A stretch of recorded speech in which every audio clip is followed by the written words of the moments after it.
Hello guys! Welcome back to Alex Hub channel. It's another day in the engineering department, so it's another tutorial. Ngayong araw, pag-uusapan natin kung paano gumawa ng simple pero useful project gamit ang ESP32 at DHT sensor para makagawa ng web server. Kung interested kayo sa electronics or DIY projects na katulad nito, this video is for you. So ano nga ba ang project na ito? Gamit ang ESP32, magsaset up tayo ng web server kung saan makikita natin ng real-time na temperature at humidity readings mula sa DHT sensor. Ibig sabihin, kahit nasan ka, basta connected ka sa Wi-Fi, ay pwede mong i-monitor ang environment gamit lang ang browser ng phone or laptop mo. Compared sa traditional na monitoring setup na gumagamit ng LCD o serial monitor, mas flexible ito at perfect introduction sa IoT projects. Madalas itong concept na to ay makikita natin sa weather stations, smart homes at automation systems. So tara at simulan na natin ang pagbuo ng project na to. So bago tayo magsimula sa wiring at pag-code, syempre kailangan muna nating ihanda ang mga components para sa project na to. Una sa listahan ay ang ating ESP32. Ito ang magiging utak ng ating project. Dito natin i-code lahat at ito na rin ang gagamitin natin para makagawa ng web server.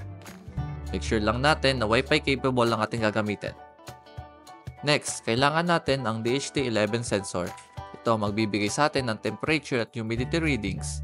Simple lang itong gamitin at swak na swak para sa mga beginners. Pangatlo, optional lamang ito pero very helpful, ang breadboard. Ito ang gagamitin natin para mas madali nating ma-organize ang pag-connect ng mga components. Kung meron kayong female to female jumper wires ay pwede kayong mag-connect diretso sa ESP32 kahit walang breadboard. Pero kung male to male ang jumper wires nyo, mas mainam na gumamit ng breadboard para mas compatible ang connections. At syempre, huwag kakalimutan ng mga jumper wires. Ito magsisilbing connectors ng mga components natin. Male to male kung breadboard ang gagamitin at female to female kung direkta sa ESP32 ang connection. Okay, kung ready na ang lahat ng components nyo at this time ipapakita ko naman sa inyo kung paano i-connect ang ESP32 at DHT sensor para sa web server project natin. So first, ilagay natin sa breadboard ang ESP32 at DHT sensor. Mas maganda kung may konting space sa pagitan para di masikip ang wiring. Next, i-connect na natin ang BCC pin ng DHT sensor sa 5V pin ng ESP32. After that, yung data pin ng DHT sensor i-connect natin sa digital pin 27 ng ESP32. Ito ang gagamitin natin para basahin ang temperature at humidity. Siyempre, huwag kakalimutan ng ground pin ng DHT sensor. I-connect natin ito sa ground pin ng ESP32. And that's it. Ganun lang kasimple ang connection ng DHT11 sensor sa ESP32. Sobrang dali lang, kaya kahit beginner ka ay siguradong kayang-kayang to. So kung okay na ang wiring mo, ready na tayo sa susunod na step, ang coding part. So let's move on sa coding part ng ating project. Una, include muna natin lahat ng necessary library na kailangan natin para gumana ng maayos ang project natin. Kasama na dito ang libraries para sa Wi-Fi connectivity, web server function, MDNS para naming ng ESP32 at syempre para sa DHT sensor communication. Next step ay i-define natin ng Wi-Fi credential.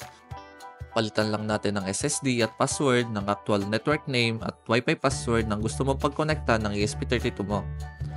Pagkatapos, mag-initialize tayo ng web server sa port 80, which is standard, at isa-set up na rin natin ng DHT11 sensor. Ang data pin ng DHT sensor i-define natin sa pin 27 ng ESP32. Ngayon, itong function na to ang mag-handle ng root access ng web server na ito. Ito basically ang homepage na makikita mo kapag binuksan mo ang IP address ng ESP32 sa browser.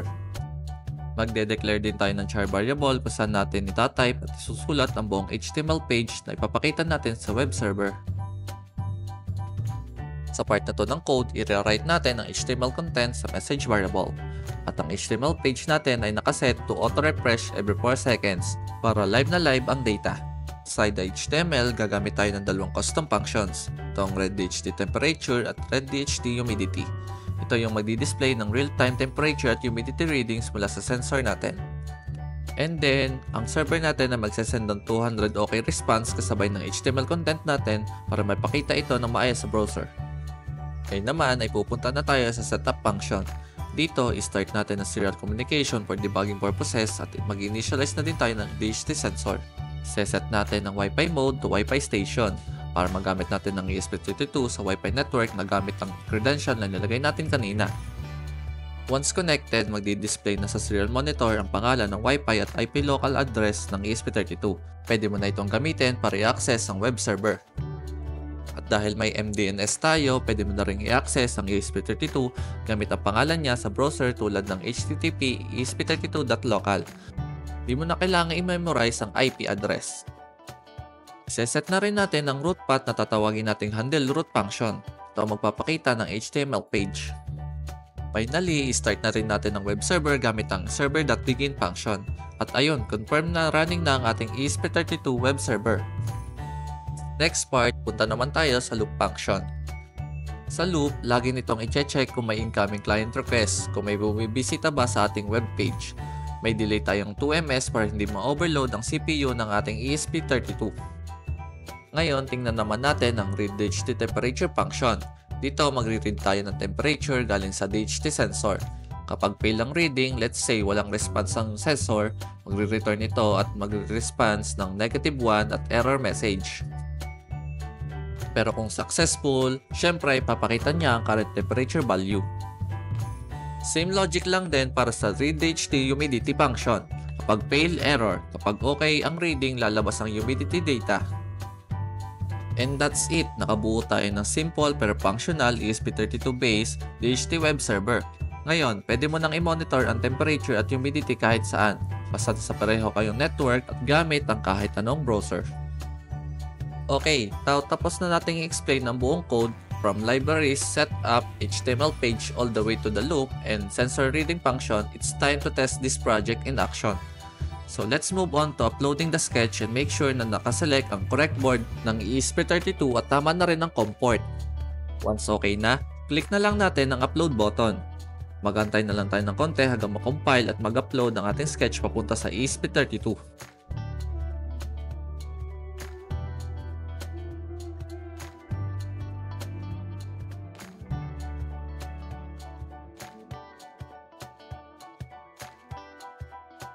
Pag successful ang upload, time to open the serial monitor. Set natin ito sa 115,200 baud rate para maayos ang display. Dito, makikita natin ang message galing sa ESP32. Magpiprint siya ng connecting to Wi-Fi at maglalabas ng dots habang naghahanap ng connection. Once connected na siya sa Wi-Fi, ay magpiprint siya ng connected to Wi-Fi at maipapakita niya ang local IP address ng ESP32. Very important ito, so kopyahin natin. Ngayon, buksan natin ang browser. Pwedeng Chrome, Firefox at kahit anong browser ay okay lang. Tapos, i-paste natin ang IP address na nakuha natin kanina. Ayun na, dapat lalabas ng ating webpage na may temperature at humidity readings mula sa DHT sensor. Auto-refresh din siya every 4 seconds kaya real-time ang data. At kung halimbawa naman may lumabas na -1, ibig sabihin, nagka-error ang pagbasa ng sensor. Double check lang natin ang wiring lalo na sa data pin at power connections. Pero kung okay naman ay lalabas ang readings nito. Kaya congrats! Gumagana na ang ESP32 DHT web server mo. So meron ka na ang basic but functional IoT project na pwede mong gamitin sa bahay, office at kahit sa mini greenhouse para ma-monitor mo ang environment. And that's it mga ka-LXHub. Natapos natin ang isang simple pero useful ESP32 project. Kung nagustuhan nyo ito, don't forget to like, share, and subscribe para lagi kayong updated sa mga bagong tutorial. Kita-kits ulit sa mga next projects, stay curious, keep building, and happy tinkering!